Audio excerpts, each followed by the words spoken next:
नमस्कार दोस्तों, मेरे YouTube चैनल अनफरी बास पे आपका स्वागत है। और जैसा कि मैंने पिछले वीडियो में बोला था कि इस वीडियो में मैं आपको वशिष्ठ की वो कहानी सुनाऊंगा जिसका जियोग्राफिकल इवेंट से संबंध है। ज़्यादातर जो पुराणों की कहानियां हैं या जिनको अंग्रेज़ों ने भारत की माइथोलॉजी या मिथ्या या झूठ बोला है, वो उसमें से ज़्यादातर किसी न किसी इवेंट से रिलेटेड हैं। हालांकि उनको ऐसा दर्शाया गया है जैसे वो देवता हो, असुर हो या कुछ राक्षस हों, लेकिन वो एक्चुअली किसी न किसी जियोग्राफिकल या कोई अन्य इवेंट को जो उस समय में हुए थे, जो इन्होंने अपनी मेमोरी में रख लिए थे, वो उससे रिलेटेड हैं। तो आज हम शुरू करते हैं वशिष्ठ की स्टोरी, जो सिंधु नदी के 7 भागों में बंटने से संबंधित है।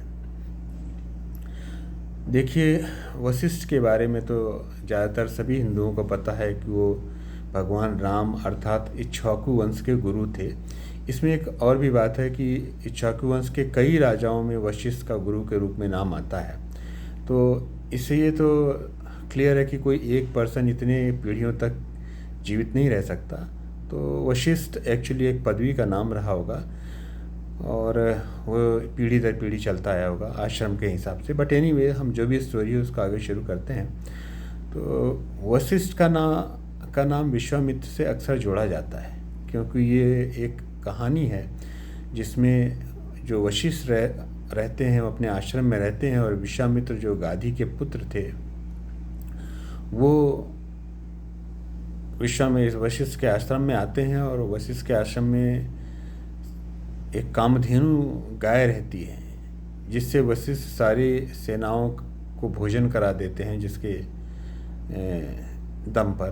तो ये बात देखकर विश्वामित्र को बड़ा आश्चर्य होता है।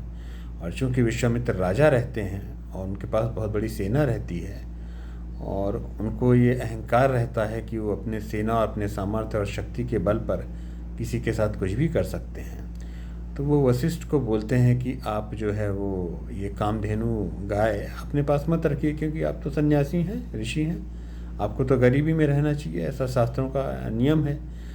धन संपदा सुख वैभव तो राजा के पास होना चाहिए, आपके पास कैसे है। वो कामधेनु गाय को ले जाने की जिद करते हैं, वशिष्ठ उनको देते नहीं हैं। फिर उनके बीच में एक युद्ध होता है जिसमें विश्वामित्र की पराजय होती है। उस पराजय से दुखी होकर विश्वामित्र के मुंह से एक श्लोक निकलता है, दिग्बलम क्षत्रिय बलम ब्रह्म तेजो बलम बलम। इसका अर्थ है कि क्षत्रिय के बल को धिक्कार है, ब्राह्मण का तेज बहुत बड़ा बल है। क्योंकि वशिष्ठ बिना किसी सेना के सिर्फ अपनी तपस्या और यज्ञों के दम पर विश्वामित्र को पराजित कर देते हैं। उसके बाद विश्वामित्र निश्चय लेते हैं कि वो भी ब्राह्मण बनेंगे या ब्रह्मर्षि बनेंगे। ऐसा सोचकर वो अपनी तपस्या शुरू करते हैं और अपने राज्य को त्याग देते हैं। उनकी तपस्या को देखकर देवता घबरा जाते हैं और उनसे ये याचना भी करते हैं कि देखिए, आप राजर्षि बन जाइए, ब्रह्मर्षि बनना बहुत ही कठिन कार्य है, वो बनाना देवताओं के लिए भी आसान नहीं है। लेकिन विश्वामित्र अपनी बात पे अडिग रहते हैं और मानते नहीं हैं इस बात को। हालांकि विश्वामित्र से जुड़ी बहुत कहानियाँ हैं, अगर हम उसमें जाएंगे तो कहानियों का अंत नहीं होगा। तो हम विश्वामित्र और त्रिशंकु की कहानी, जो देवताओं और विश्वामित्र के बीच में उत्पन्न हुए विवाद की वजह से हुई थी, या फिर विश्वामित्र से रिलेटेड मेनका की कहानी, वो हम आपको अभी नहीं बताएंगे। या फिर दासरग्य युद्ध, जिसमें 10 राजाओं ने राजा सुदास से युद्ध किया था, जिसमें 10 राजाओं के पुरोहित विश्वामित्र थे और राजा सुदास के पुरोहित वशिष्ठ थे। ये युद्ध वेदों में वर्णित है, स्थान के सहित और कबीलों के नाम के सहित। तो ये एक रियल स्टोरी है, इन पे हम नहीं जाएंगे क्योंकि अन्यथा ये बहुत लंबी कहानियाँ हो जाएंगी। तो आज हम सिर्फ इस पे ज़्यादा ध्यान देंगे कि किस कारण से ऐसा क्या हुआ था कि वशिष्ठ आत्महत्या के लिए मजबूर हो गए थे। तो हुआ ये था कि वशिष्ठ के 100 पुत्र थे और विश्वामित्र हालांकि ब्रह्मर्षि बन तो गए थे, लेकिन उन्होंने वशिष्ठ से अपनी मन में जो उनके घृणा थी वशिष्ठ के प्रति, उसको उन्होंने समाप्त नहीं किया था। वो प्रायः वशिष्ठ से अपनी घृणा या अपनी जलन रखते थे, जो वो प्रदर्शित भले ना करते हों। एक बार उन्होंने एक राक्षस को उत्पन्न किया।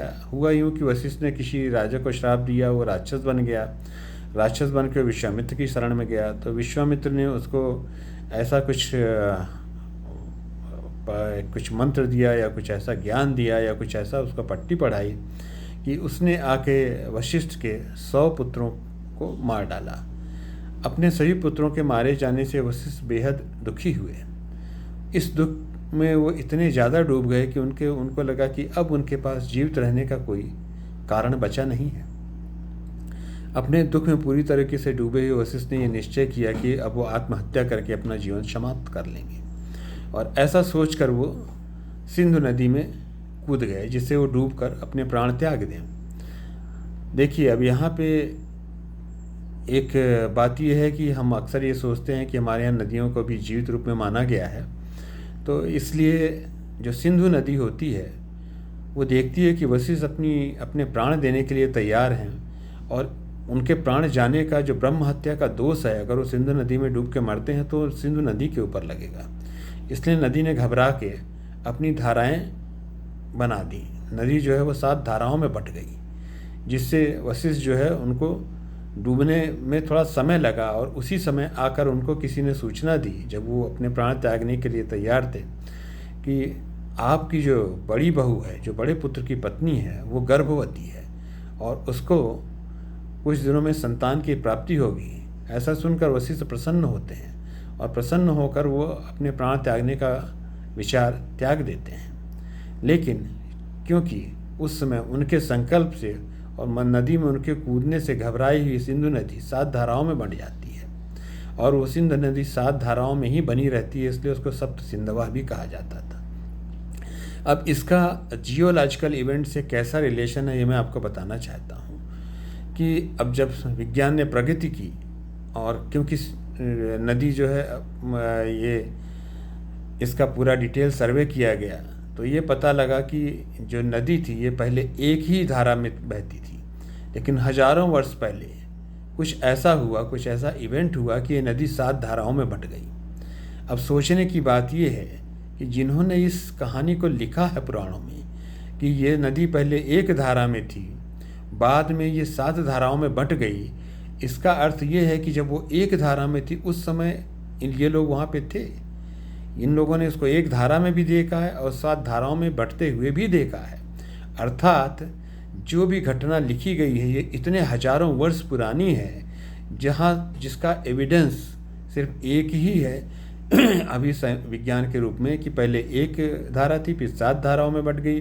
करंट में 7 धाराएं हैं। वो 7 धाराओं के बारे में सिर्फ और सिर्फ भारतीय पुराण, जिनको मिथोलॉजी कहा जाता है, उसमें उसका उल्लेख आता है।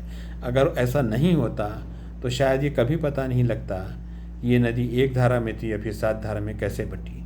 एनीवेज, तो आप ये कोरिलेशन समझिए कि वशिष्ठ की आत्महत्या, उनका नदी में छलांग लगाना, नदी का 7 धाराओं में बटना, साइंटिफिकली इसका प्रूव होना कि नदी पहले एक धारा में थी फिर 7 धारा में बट गई।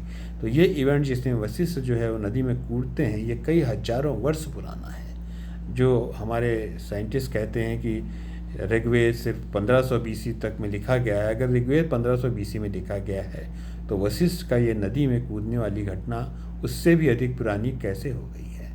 धन्यवाद दोस्तों। आगे आने वाले वीडियोस में कुछ और भी कहानियाँ शेयर करूँगा जिनका जियोलॉजिकल इवेंट से कुछ कोरिलेशन है। आप देखते रहिए चैनल। धन्यवाद।